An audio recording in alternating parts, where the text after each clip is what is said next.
नमस्कार दोस्तों, महाकाल न्यूज में एक बार फिर से आप सभी का स्वागत है। दोस्तों, hit machine trending star Khesari Lal Yadav जहां भी जाते हैं सोशल मीडिया के माध्यम से एक लाइव वीडियो शेयर करके अपने फैन को बता देते हैं कि मैं यहां जा रहा हूं।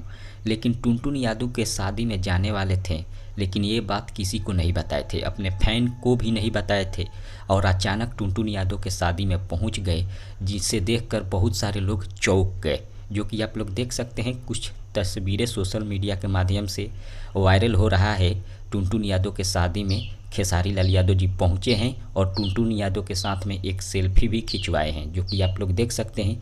हालांकि आपको बता दें, टुनटुन यादव के शादी में खेसारी लाल यादव पहुंचने वाले थे, ये बात किसी को पता नहीं था और इसलिए खेसारी लाल यादव नहीं बताए थे, क्योंकि वहाँ पर बहुत जगह का कमी था, ताकि भीड़ लग जाता, इसलिए खेसारी जी नहीं बताए थे, उनके फैन वहाँ पहुँच जाते।